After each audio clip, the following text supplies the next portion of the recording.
8h50, place à Eugénie Bastier, comme tous les vendredis dans Europe 1 Matin. Bonjour Eugénie. Bonjour à tous. Vous voulez revenir ce matin sur un tweet de l'eurodéputée Rima Hassan, qui a beaucoup fait réagir. Oui, voilà ce qu'a posté la nouvelle eurodéputée de la France Insoumise, Rima Hassan, sur son compte Twitter il y a 3 jours. Je cite : « Israël a des chiens entraînés pour violer des Palestiniens dans les centres de détention. Aucun conditionnel, aucune précaution, aucune argumentation, aucune preuve. Ce qui est présenté comme une information est assorti d'une vidéo d'un jeune homme qui parle en arabe. Comme l'a montré le site Conspiracy Watch, qui traque les fake news sur les réseaux sociaux, on ignore totalement l'origine de cette vidéo, sa source, sa date, son contexte. On ne connaît même pas l'identité de l'homme qui parle. On n'est même pas certain qu'il évoque des viols, car la traduction est bancale. L'armée israélienne, évidemment, dément. Mais Rima Hassan s'en fiche. Elle n'a aucun doute, aucun scrupule à partager une fausse information dans un contexte pourtant extrêmement tendu. Elle a même récidivé en faisant un deuxième tweet.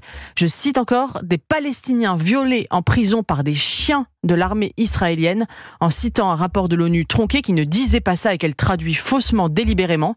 Elle utilise la désinformation comme une arme de guerre dans une France traversée par des tensions identitaires inédites. Bon, que vous inspire cette sortie de Rima Hassan ? Eh bien, un immense dégoût, tout simplement.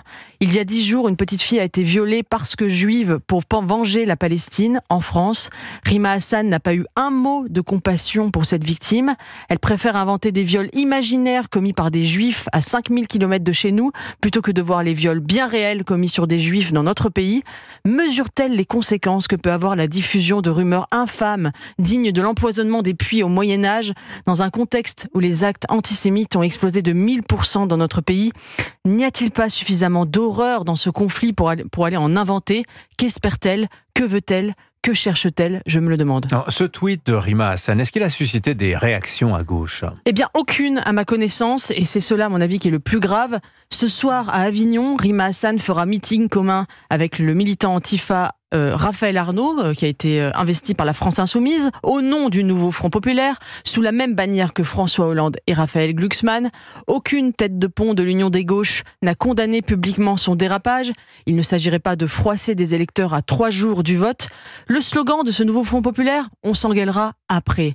D'ici là, jetons un voile discret sur ce qui, de la part de n'importe quel élu RN, aurait déclenché un scandale unanime et horrifié. Les mêmes qui reprochent à Marine Le Pen les dérapages révisionnistes de son père il y a 40 ans se taisent sur les provocations antisémites d'aujourd'hui.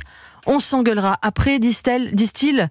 La gauche a choisi le déshonneur pour ne pas avoir la défaite. Elle risque bien dimanche d'avoir et le déshonneur et la défaite. Signature Europe 1, Eugénie Bastier. Merci beaucoup Eugénie. 8h53.